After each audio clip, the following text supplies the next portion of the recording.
નમસ્કાર, આપ જોઈ રહ્યા છો નિર્માણ ન્યૂઝનો કાર્યક્રમ કરિયર ગુરુ અને હું છું આપની સાથે નતાશા.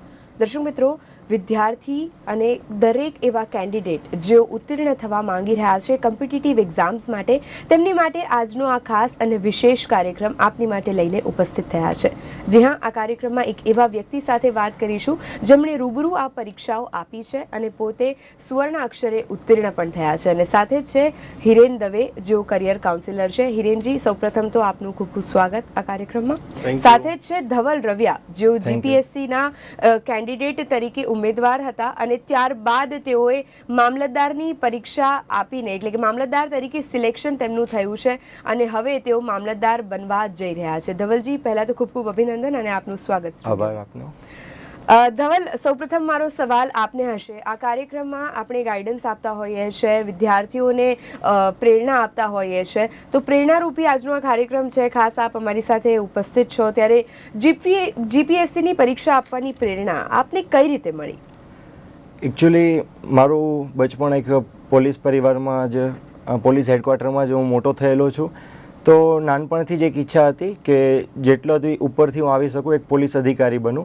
એટલે મને નાનપણથી જ એક ડીવાયએસપી બનવા માટેનું મારું સ્વપ્ન હતું. ડીવાયએસપી બનવા માટે આ ક્લાસ 1-2ની જ પરીક્ષા આપવી પડતી હોય છે. જ્યારે મેં એન્જિનિયરિંગ પાસ આઉટ થયો ગયા વર્ષે અને 2 જ મહિનાની અંદર આ જાહેરાત આવી, એટલે મને મારું સ્વપ્ન ફરી યાદ આવી ગયું અને એકદમથી મેં મહેનત ચાલુ કરી દીધી. અને મને ડીવાયએસપી તો નથી મળી શક્યું ઓનેસ્ટલી, બટ એના પછીની કેડર મામલતદાર મને મળી ગઈ. બિલકુલ, ખૂબ જ સરસ બાબત કહેવામાં આવી છે કે ડીવાયએસપી તો નથી મળી શક્યું, તેમને જે એમ હતો, તેમનો જે ફોકસ હતો, પરંતુ ક્યાંક હવે તેઓ સરકારી એક એવી પદવી પર બિરાજમાન થવા જઈ રહ્યા છે જે ખૂબ જ માનનીય પદવી તરીકે જોવામાં આવતી હોય છે. હિરેનજી, આપ ડિરેક્ટર છો લક્ષ્ય એકેડેમીના અને સાથે જ એક એમિનન્ટ કરિયર કાઉન્સિલર તરીકે ઘણા વિદ્યાર્થીઓના ભવિષ્ય અને ભાવિ આપે ઉજ્જવળ કર્યા છે. તો આપ ધવલને જોઈને શું અનુભવો છો આ તકે? નતાશા, બહુ જ ગર્વની લાગણી અનુભવાય છે કે આવા સારા વિદ્યાર્થીઓ મળ્યા છે અમને, અને જે લોકો અમારા નોલેજનો આટલો સારો ઉપયોગ કરી શકે. અને સંસ્થા અને એક ટીચર તરીકેની તો જે મહેનત હોય છે, પણ ઉમેદવારોનો અને વિદ્યાર્થીઓનો પણ બહુ વિશેષ ફાળો હોય છે. એમના વગર આ સંભવ નથી. અને જે ધવલની કરિયર છે, કે ધવલના કેસમાં એન્જિનિયરિંગમાં એણે પ્રયત્ન કર્યો, પણ એન્જિનિયરિંગમાં અનેક એટીકેટી સાથેનું એનું બેકગ્રાઉન્ડ હતું અને એના પછીના સમયમાં પણ ઘણી નિષ્ફળતાઓની વચ્ચે એણે આ તૈયારી શરૂ કરી હતી. અને એમાં ખૂબ જ ઓછા ટાઈમમાં, માત્ર 23 વર્ષની ઉંમરે એ પ્રથમ પ્રયાસમાં આજે મામલતદાર થઈ અને આટલો સારો એક હોદ્દો શુભાવવા જઈ રહ્યા છે. તો અત્યારે નતાશા એક એવો સમય છે જ્યારે ગુજરાતમાં 12મા અને 10માનું રિઝલ્ટ છે. દરેક માતા પિતાને બાળકો ચિંતિત છે કે 12મા પછી શું, 10મા પછી શું. તો અત્યારે હું એક એ બાબતનું આ આપણી સામે એક પ્રકારનું એક રોલ મોડેલ બની શકે કે આપ પણ આ વસ્તુ કરી શકો. કોઈ પણ બાળક જો એમ કહે કે મારે આઈએએસ બનવું છે, કે મારે જીપીએસસી પરીક્ષા આપવી છે, કે મારે કોઈ સરકારી પોસ્ટ ઉપર જવું છે સારી જગ્યાએ, તો તમે એને નાસીપાસ ન કરશો, હતાશ ન કરશો. કોઈ પણ વિદ્યાર્થી જો આમાં એક સઘન મહેનત કરે અને જો એ પોતે ડિટરમાઇન્ડ હોય, કમિટેડ હોય અને આ ક્ષેત્રમાં એની મહત્વાકાંક્ષા હોય, તો ચોક્કસપણે એ ધાર્યું પરિણામ હાંસલ કરી શકે. અને એના માટે સમાજમાં તમામ લોકો જો એને સપોર્ટ કરશે, આ કાર્યક્રમથી આપણે એવું કંઈક વાતાવરણ ઊભું કરી શકીએ, તો નતાશા, મારી દ્રષ્ટિએ આ કાર્યક્રમની સૌથી મોટી જે સફળતા છે એ રહેશે. બિલકુલ હિરેનજી, આપણે જે વાત કરી રહ્યા છે તે સાથે જ આપણી સાથે આપણા પહેલા કોલર મિત્ર જોડાઈ ચૂક્યા છે. જી, સ્વાગત છે આપનું કરિયર ગુરુ કાર્યક્રમમાં. આપનું નામ જણાવશો અને ત્યારબાદ આપનો પ્રશ્ન. મારું નામ અજય કુમાર છે. હેલો. કે આપ ડિરેક્ટલી ટેલિફોનના માધ્યમથી મારો અવાજ સાંભળશો અને ત્યારબાદ આપનો પ્રશ્ન જણાવશો. મારે એવું પૂછવું હતું કે જીપીએસસીની પરીક્ષાની તૈયારી કેટલા સમય પહેલા કરવી, અને તૈયારી કરતા પહેલા પછી તૈયારી કરવા માટે કેટલા સમય સુધી વાંચવું જોઈએ, મિનિમમ કેવા પુસ્તકો વાંચવા જોઈએ, ન્યૂઝપેપર ને એવું હું વાંચું છું, પછી એમાં પણ કયા પ્રકાશનની કે એવી કોઈ બુક્સ હોય તો એમાં કઈ રીતે તૈયારી કરવી જોઈએ? જી હિરેનજી, અનુરોધ કરીશ આપને આ પ્રશ્નનો ઉત્તર આપવા માટે. જી અજયભાઈ, બહુ સરસ પ્રશ્ન છે કે જીપીએસસી પરીક્ષાની તૈયારી ક્યારથી કરવી જોઈએ. તો જીપીએસસીની અત્યારે આગામી જે પરીક્ષા છે 7 ઓક્ટોબરના રોજ પ્રિલિમ પરીક્ષા લેવાનાર છે અને 15 જુલાઈના રોજ ફોર્મ આવનારું છે. તો અત્યારે આપણી પાસે લગભગ 140-145 દિવસ જેવો 143 દિવસ જેટલો સમય આપણી પાસે છે. તો આટલો સમય છે તો અત્યારથી તમે જેટલું બને એટલું વહેલા તૈયારીની શરૂઆત કરો કે જેનાથી તમે અત્યારે સારી રીતે તૈયારી કરી શકો, કારણ કે 100 જેટલી પોસ્ટ માટે લાખો ઉમેદવારો ગુજરાતમાંથી આ પરીક્ષા માટે સ્પર્ધા કરશે. તો આ સમયમાં જેટલું ઝડપથી તમે તૈયારી કરો એટલું સારું છે. જે અત્યારે હાલના સમયની અંદર એક અવેરનેસ ગુજરાતમાં એક વાતાવરણ ઊભું થયું છે, એના સંદર્ભમાં નતાશા હું ખાસ કહેવા માંગીશ કે ઘણા એવા વિદ્યાર્થીઓ છે કે જે અને એમના માતા પિતા ધોરણ 12 પછી આ પરીક્ષાની તૈયારીઓ કરાવે છે. તો અહીંયા જાગ્યા ત્યારથી સવારનું સૂત્ર અપનાવી જેટલું વહેલા આપ આપનું ગોલ સેટિંગ કરી લો છો, જો આપણા ધ્યાનમાં ફિક્સ છે તો આપ તૈયારીની શરૂઆત કરી શકો અને આગ લાગે ત્યારે કૂવો ખોદવા ન જવું અને ખોટું બિનજરૂરી રાહ ન જોવી. બિલકુલ, એટલે કે પહેલાથી તૈયારીઓ કરતી રહેવી એ એક સારા વિદ્યાર્થીની નિશાની સામે આવે છે. અન્ય એક કોલર મિત્રને આપણે સાંભળી લઈએ. હિરેનજી જી, સ્વાગત છે આપનું કરિયર ગુરુ કાર્યક્રમમાં. આપનું નામ જણાવશો અને ત્યારબાદ આપનો પ્રશ્ન.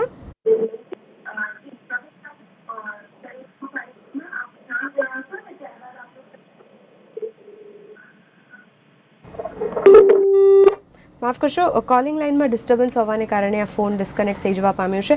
ધવલ, આપ આપણા અગાઉના કોલર મિત્રને શું મેસેજ આપવા માંગશો? જીપીએસસીની તૈયારી માટે કોઈ આદર્શ સમયગાળો નથી. જ્યારે મેં તૈયારી શરૂ કરી ત્યારે ઘણા ઉમેદવારો એવા પણ હતા જે છેલ્લા 2 થી 3 વર્ષથી તૈયારી કરતા હતા અને મેં જ્યારે તૈયારી શરૂ કરી ત્યારે પરીક્ષાને 3 મહિનાનો સમય હતો. તો 3 મહિનામાં તૈયારી કરવી અને જે તકલીફનો મારે સામનો કરવો પડ્યો, તો જો વધુ સમયગાળો મળે તો વધારે સારી આ તૈયારી થઈ શકે છે. પરંતુ જ્યારે મેં તૈયારી ચાલુ કરી ત્યારે મેં આગલા 3-4 વર્ષનું પ્લાનિંગ સાથે તૈયારી ચાલુ કરેલી. કદાચ પ્રથમ પ્રયત્નમાં મને નિષ્ફળતા મળે તો બીજા પ્રયત્નોમાં પણ હું સારી મહેનત કરી શકું એવા જ પ્લાનિંગ સાથે મેં તૈયારી ચાલુ કરેલી હતી. તો મેં તો 130 થી 40 દિવસ જેવા સમયગાળાની અંદર બી આ એક્ઝામ કરી લીધી. તો આજે જે આવનારી જીપીએસસી છે જેની પ્રિલિમ 7 ઓક્ટોબરે છે, તો હજી ઘણો સમયગાળો છે. તો અત્યારથી જો તૈયારી ચાલુ કરવામાં આવે તો એ આદર્શ સમયગાળો છે ક્લાસ 1-2 માટે. બિલકુલ. અન્ય એક કોલર મિત્ર આપણી સાથે આ કાર્યક્રમમાં જોડાઈ ચૂક્યા છે. જી, સ્વાગત છે આપનું કરિયર ગુરુ કાર્યક્રમમાં. આપનું નામ જણાવશો અને ત્યારબાદ આપનો પ્રશ્ન. હાજી, મારું નામ હેતલ ચાપણીયા છે અને જો 12 સાયન્સમાં ઓછા ટકા આવે બી ગ્રુપ વાળા વિદ્યાર્થી તો મેડિકલ પછી ઓપ્શન વધારે સારો છે. જી, એટલે પર્યાય પૂછવા માંગી રહ્યા છે. હાલ 12 સાયન્સમાં ઓછા ટકા આવ્યા છે તે માટેનો પર્યાય પૂછવા માંગી રહ્યા છે. આપને એક નમ્ર વિનંતી છે, જ્યારે પણ આપ અમારી સાથે આ કાર્યક્રમમાં જોડાઓ છો, આપ વિષય અંતર્ગતની વાતચીતમાં ચોક્કસ આપનો પ્રશ્ન પૂછી શકો છો. જો કે કરિયર કાઉન્સિલર તરીકે હિરેનજી, આમનો ટૂંકાણમાં આપ શું જવાબ આપવા માંગશો? નતાશા, 12મા ધોરણમાં અપેક્ષા કરતાં ઓછા ટકા આવ્યા છે, પણ જે 12મા ધોરણની પરીક્ષા છે જીવનની અંતિમ પરીક્ષા નથી, જીવનની પરીક્ષાઓની માત્ર શરૂઆત છે. તો એમાંથી નાસીપાસ ન થવું અને પોતાની જે પેશન હોય એને તમે ચેઝ કરો. જે ક્ષેત્ર તમને પસંદગીનું છે એમાં તમે જશો અને એ ક્ષેત્રમાં મહેનત કરશો તો ચોક્કસ તમે સારી કારકિર્દી બનાવી શકશો. અને કારકિર્દીઓની અત્યારે ઘણા બધા સારા એવા વિકલ્પો છે, તો આપ નાસીપાસ થયા વગર ચોક્કસ તમે સારી રીતે આગળ વધી શકો. અને અમારા તરફથી, નિર્માણ ન્યૂઝ તરફથી આપને all the best. Thank you so much હિરેનજી, ખૂબ જ સરસ આપ ગાઈડન્સ આપી રહ્યા છો. કાર્યક્રમ દરમિયાન દર્શક મિત્રો, આપણે એક એવા વિદ્યાર્થી સાથે વાત કરી રહ્યા છે જેઓએ પોતાનો કરિયર ઓપ્શનમાં જીપીએસસીની પરીક્ષા આપી અને સાથે જ આજે તેઓ ફ્લાઇંગ કલર્સની સાથે ઉત્તીર્ણ થઈને આપ સૌની સમક્ષ ઉપસ્થિત થયા છે. આ કાર્યક્રમમાં અન્ય એક કોલર મિત્ર જોડાઈ ચૂક્યા છે, તેમને સાંભળી લઈએ. સ્વાગત છે આપનું કરિયર ગુરુ કાર્યક્રમમાં. આપનું નામ જણાવશો અને ત્યારબાદ આપનો પ્રશ્ન. અંકિત પ્રજાપતિ. જણાવશો. અંકિત પ્રજાપતિ. હા સાહેબ, હવે એટલે ક્લાસ 1-2 ની પરીક્ષા માટે. હેલો જી, આપનો અવાજ સંભળાઈ રહ્યો છે. આપ આપનો પ્રશ્ન પૂછો. ક્લાસ 1-2 ની પરીક્ષા માટેની તૈયારી માટે ક્લાસીસ જોઈન કરી શકાય?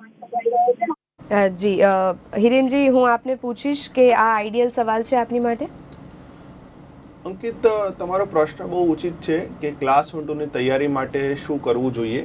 તો ક્લાસીસ પણ કરી શકાય અને ઘણા વિદ્યાર્થીઓ ક્લાસીસ વગર પણ પાસ થતા હોય છે. ક્લાસીસની જે ભૂમિકા હોય છે એ તમને એક સારું અને યોગ્ય માર્ગદર્શન આપવાની છે. જો ક્લાસીસ આપ જોઈન કરવા માંગો તો ચોક્કસ યોગ્ય ક્લાસની પસંદગી કરજો, જેમાં તમે ડેમો લેક્ચર જોજો અને ખાસ કરીને જે જૂના વિદ્યાર્થીઓ પાસ થયા હોય એમનો અનુભવ જો આપ જાણી શકો અને જો એવો સારો અનુભવ હોય તો ચોક્કસ તમે જોઈન કરી શકો. પણ એવું પણ ના હોય કે ક્લાસ વગર પાસ ન થવાય. જો કોઈ એવું કહેતું હોય તો આ વાત તદ્દન ખોટી છે. પણ એક વિદ્યાર્થી તરીકે ધવલ આમાં વધારે સારી રીતે કહી શકશે. જી ધવલ, આપ શું કહેવા માંગશો? મેં પ્રિલિમ્સની તૈયારી ક્લાસીસ સાથે કરેલી હતી, કારણ કે ક્લાસીસનો રોલ એક ઉદ્દીપકનો રોલ હોય છે જે પ્રક્રિયાને ઝડપી બનાવી દે છે. જીપીએસસી પાસ તો થઈ શકાય છે ઘરે બેસીને વાંચીને પણ, પરંતુ જો યોગ્ય માર્ગદર્શન ન હોય તો આપણી જે મહેનત હોય એ કદાચ ખોટી દિશામાં જતી હોય તો ધાર્યું પરિણામ મળી શકતું નથી, આવું જોવા મળે છે. તો ક્લાસીસ છે તમને એક સાચા ટ્રેક પર રાખે છે, તમારું ટેસ્ટ દ્વારા વારંવાર મૂલ્યાંકન કરે છે, તો તમને તમારી ભૂલોની પણ ખબર પડે છે, તો તમે સાચા ટ્રેક પર રહો છો અને તમને સફળતાના જે ચાન્સીસ છે એ વધી જતા હોય છે. બિલકુલ, સફળતાના ચાન્સીસ વધી જતા હોય છે. આપણે એક એવા વ્યક્તિના મુખેથી સાંભળી રહ્યા છે જેઓ અત્યારે હાલ સફળતાનો સ્વાદ માણી રહ્યા છે. જી. અને નતાશા, આમાં ખાસ હું એડ કરવા માંગીશ કે કોઈ પણ વિદ્યાર્થી છે, જે અંકિતભાઈનો પ્રશ્ન છે, ગુજરાતના કોઈ પણ ગામડેથી કે કોઈ પણ સિટીમાંથી આવતા હોય તો ક્લાસીસ આપ પસંદ કરી શકો, પણ ક્લાસીસ પસંદ કરવામાં માત્ર એડવર્ટાઇઝમેન્ટ કે એના આધારે ન પસંદ કરો. આપ પોતે ત્યાં રૂબરૂ મુલાકાત લો, એમનો જે અભિગમ છે એ જાણો, બને તો કોઈ સેમિનાર કે એ પણ જુઓ. એમના જો 1-2 ક્લાસ આપણને ફ્રી ક્લાસ મળતા હોય તો એમના શિક્ષકો એમનો કેવી રીતનો અનુભવ છે, કેવી રીતની એમની ટીચિંગ પેટર્ન છે એ જુઓ.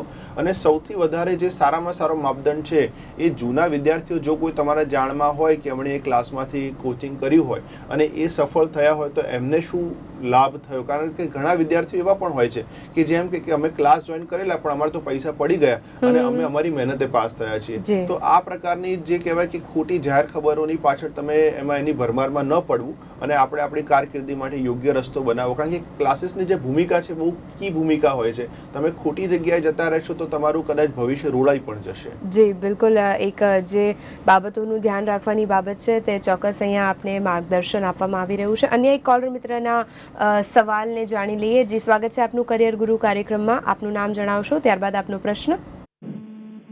મારું નામ હર્ષ ઠક્કર છે અને હું જીપીએસસી ક્લાસ 2 માં પાસ થયેલો છું. અને મારો ઇન્ટરવ્યુ સોમવાર જ છે.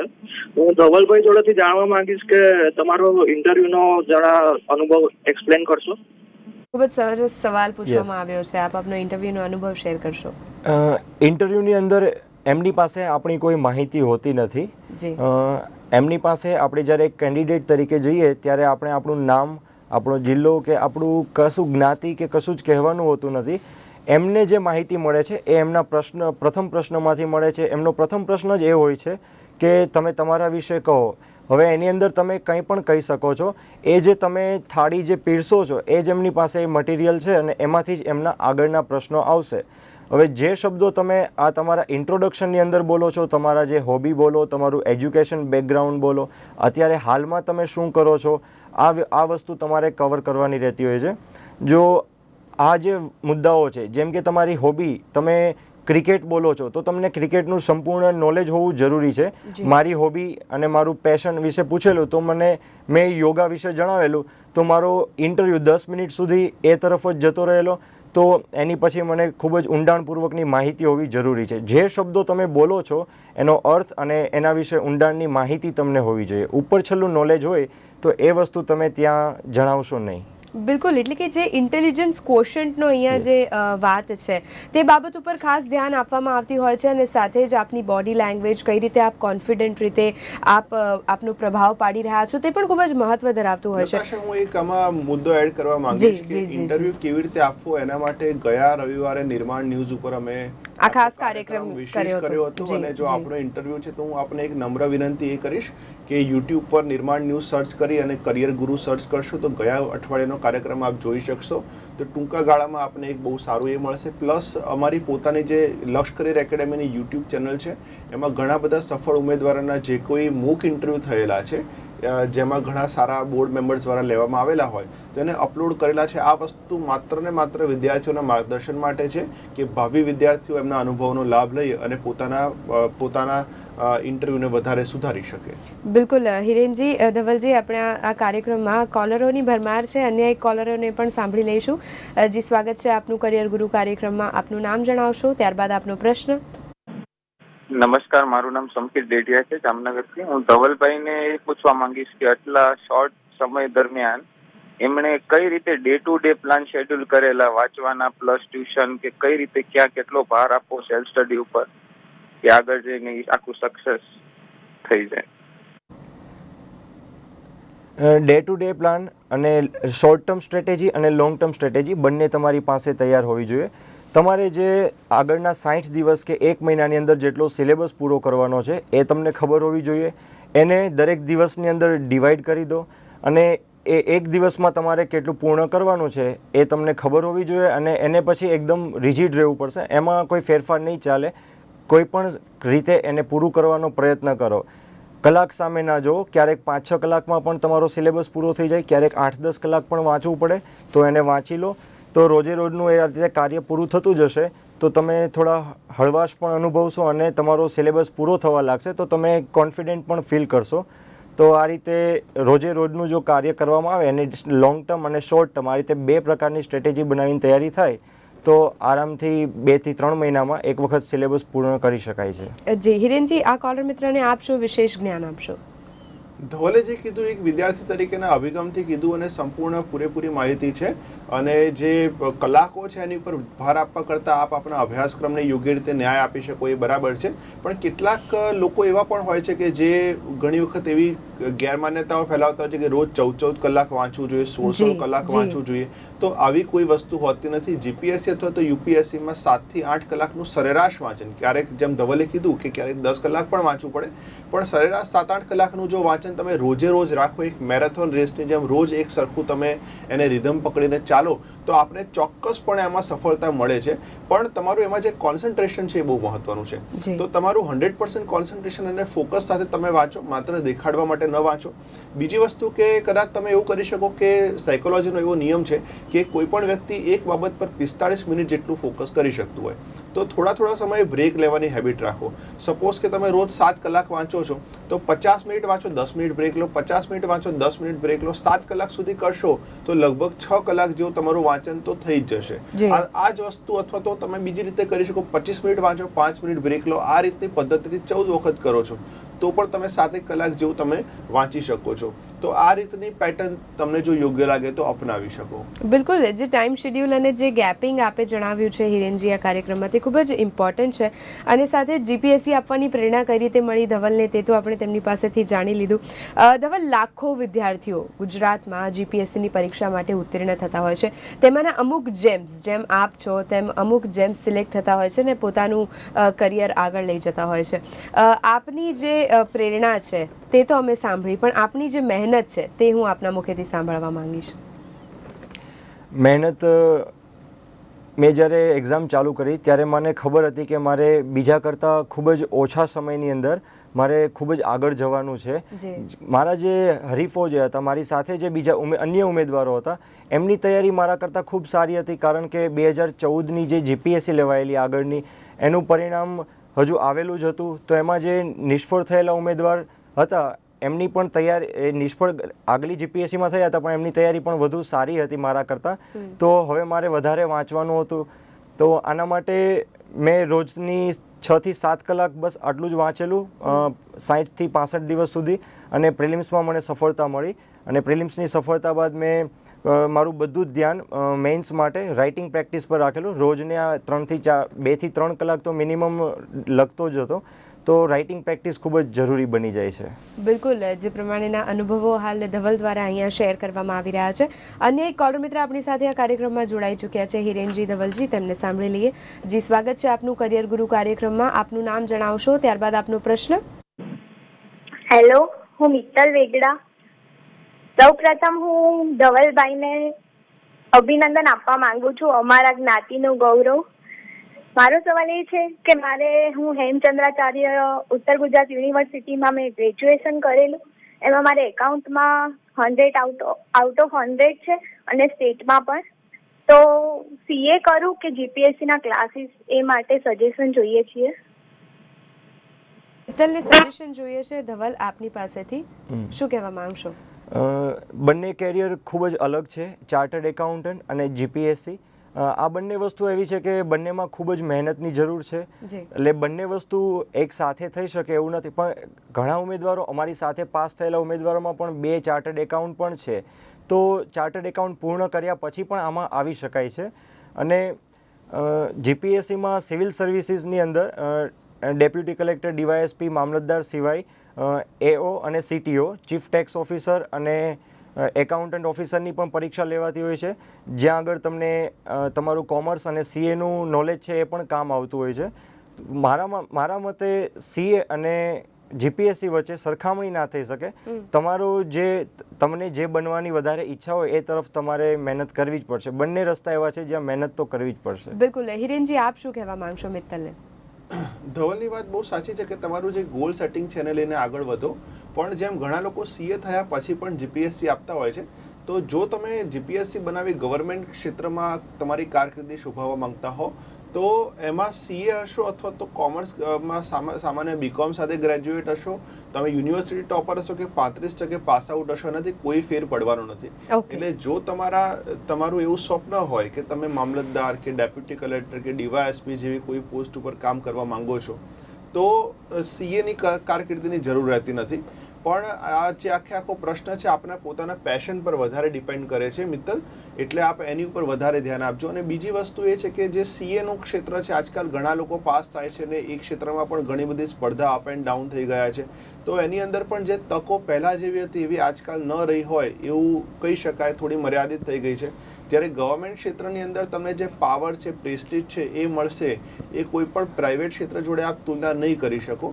તો જો આપ એ ક્ષેત્રમાં કરવા માંગતા હો તો આપ ચોક્કસ આગળ વધો. ને જીપીએસસીમાં તમારું જેમ અકાઉન્ટમાં 100માંથી 100 માર્ક્સ છે, તો જેમ ધવલે કીધું એ રીતે કમર્શિયલ ટેક્સ ઓફિસર તરીકે ટેક્સેશનના ક્ષેત્રમાં, એકાઉન્ટ ઓફિસર તરીકેના ક્ષેત્રમાં પણ આપની પાસે ઘણું જ સારી એવી ઓપોર્ચ્યુનિટી રહેલી છે. તો આપ ચોક્કસ એમાં સફળતા મેળવી શકો છો. અને અમારા તરફથી, નિર્માણ ન્યૂઝ પરિવાર તરફથી આપને all the best. Thank you so much Mittal, આપ અમારી સાથે આ કાર્યક્રમમાં જોડાયા. દર્શક મિત્રો, જો આપને કોઈ મૂંઝવણ છે પરીક્ષા બાબતનું, કોમ્પિટિટિવ પરીક્ષાઓ મારફતે, તો આપને ચોક્કસ આ કાર્યક્રમ થકી હિરેનજી કરિયર કાઉન્સિલર છે, જેઓ આપના કરિયર માટે કાઉન્સેલિંગ કરી શકે છે, આપને આપના પ્રશ્નોનો જવાબ આપી શકે છે. સાથે જ છે આજે આપની સાથે ધવલ રવિયા, જેઓ મામલતદાર તરીકે ઉત્તીર્ણ થયા છે જીપીએસસી ક્લાસ 1 અને 2ની પરીક્ષા આપ્યા બાદ. ધવલ, અહીંયા ખાસ આ કાર્યક્રમની પૂર્ણાહુતિ કરીએ તે પહેલાં હું આપની પાસેથી અમુક એવી ટિપ્સ જાણવા માંગી લઈશ કે જે નજીકના ભવિષ્યમાં ઉત્તીર્ણ થવાના છે વિદ્યાર્થીઓ, તેમને કામ આવી શકે. આ પરીક્ષા 3 તબક્કામાં થતી હોય છે: પ્રિલિમિનરી એક્ઝામ, મેઇન્સ એક્ઝામ અને ઇન્ટરવ્યૂ. તો ઘણા લોકો આને પ્રોપર મેનેજમેન્ટથી તૈયારી ચાલુ નથી કરતા. ઘણા લોકો પ્રિલિમ્સ પહેલાં જ ઇન્ટરવ્યૂની ચિંતા કરતા હોય છે, મેઇન્સની ચિંતા કરતા હોય છે. અને ઘણા લોકોનો આ પ્રશ્ન રહેતો હોય છે કે પ્રિલિમ્સ અને મેઇન્સની તૈયારી અલગ અલગ કરવી જોઈએ, સાથે કરવી જોઈએ. તો આ કન્ફ્યુઝ થવા જેવી બાબત નથી. જીપીએસસીએ સિલેબસ ઓલરેડી આપેલો છે, ખૂબ જ ઊંડાણપૂર્વકનો સિલેબસ આપેલો છે, જે પ્રિલિમ્સ અને મેઇન્સમાં ઓલમોસ્ટ સેમ જ છે. તો તમારે મેઇન્સ વખતે નવું કંઈ વાંચવાનું હોતું નથી. પ્રિલિમ્સ માટે જે તમે પુસ્તકો પસંદ કરો છો અને જે બુક્સ વાંચો છો એને જ વારંવાર રિવાઇઝ કરો. હું કહીશ કે એક વિષય માટે અલગ અલગ પબ્લિકેશનની 2 થી 3, 4 બુક વાંચવા કરતાં એક જ બુક સારી જે હોય, ઓથેન્ટિક સોર્સ હોય, એને પકડો અને એને વારંવાર રિવાઇઝ કરો. જે તમને પ્રિલિમ્સ અને મેઇન્સ બંનેમાં મદદરૂપ થાય એવી જ બુક પહેલેથી પસંદ કરો. જ્યારે તમે મેઇન્સના લેવલ પર પહોંચશો ત્યારે તમારે નીતિશાસ્ત્ર, લોકપ્રશાસન, ગુજરાતી અને ઇંગ્લિશ વર્ણનાત્મક આ વિષયો જ્યારે નવા આવશે તો તમે આ 4 વિષયો પર જ નવું ફોકસ કરવાનું રહે. એ રીતની તૈયારી પ્રિલિમ્સ વખતે જ કરજો. ત્યારબાદ ઇન્ટરવ્યૂ વખતે તો પૂરતો સમય મળતો હોય છે, તો ઇન્ટરવ્યૂની તૈયારી મેઇન્સનું પરિણામ આવે પહેલાં કરવાની, એની ચિંતા પરિણામ પહેલાં કરવાની જરૂર નથી. બિલકુલ. અને જે મુજબની ટિપ્સ દર્શક મિત્રો આપને આ કાર્યક્રમ મારફતે મળી રહી છે, આશા એવી રાખવામાં આવી રહી છે કે આપને આ ટિપ્સ ક્યાંક નજીકના જ ભવિષ્યમાં કામ આવશે. હિરેનજી, જતા આપ શું કહેવા માંગશો? બસ હું તમામ ઉમેદવારોને એમ કહેવા માંગીશ કે જીપીએસસી જેવી પરીક્ષાઓ જે છે જેમાં તમે આપ સારી કારકિર્દી બનાવવા માંગો છો એ અઘરી ચોક્કસ છે પણ અસંભવ નથી. તો આપ એના માટે અત્યારથી જો તૈયારી કરો અને જેમ સ્વામી વિવેકાનંદનું સૂત્ર છે, ઉઠો, જાગો અને ધ્યેય પ્રાપ્તિ માટે મંડ્યા રહો, તો આપ એક સરસ ગોલ બનાવો. અને એના માટે અત્યારે હાલમાં ગુજરાત સરકાર ઘણી બધી સારી એવી ભરતીઓની ભરમાર લાવી રહી છે. તો આપ ચોક્કસપણે સફળ થાઓ એવું અમારા તમામ નિર્માણ ન્યૂઝ પરિવાર તરફથી આપ સૌને ઓલ ધ બેસ્ટ. દર્શક મિત્રો, જે પ્રમાણેની વાત આ કાર્યક્રમમાં કરવામાં આવતી હોય છે તે મુજબ જે જીપીએસસી અને યુપીએસસીની પરીક્ષાઓ આપવા માટે ઉત્તીર્ણ થતા વિદ્યાર્થીઓ છે, જેઓ પોતાના જીવનમાં કંઈક કરી બતાવવાનું ધ્યેય રાખે છે અને એક પોઝિશન હાંસલ કરવાનો ધ્યેય રાખે છે, તેમને જરૂર હોય છે એક સાચી અને સારી પ્રશિક્ષણની, અને આ પ્રશિક્ષણના મારફતે જ આ કાર્યક્રમ આપણે લઈને ઉપસ્થિત થતા હોઈએ છીએ. કરિયર ગુરુ આ કાર્યક્રમમાં આજના વિષય અંતર્ગતની ચર્ચામાં હાલ અહીંયા જ રોકાઈશું. આપ બંને મહાનુભાવોનું ખૂબ ખૂબ આભાર, આપ અમારી સાથે આ કાર્યક્રમમાં જોડાયા તે માટે. દર્શક મિત્રો, કરિયર ગુરુના આજના કાર્યક્રમમાં હાલ બસ આટલું જ. આવા જ અનેક મુદ્દાઓની સાથે, આવા જ અનેક વિષયોની સાથે ફરી મળીશું. ત્યાં સુધી આપશો રજા. નમસ્કાર.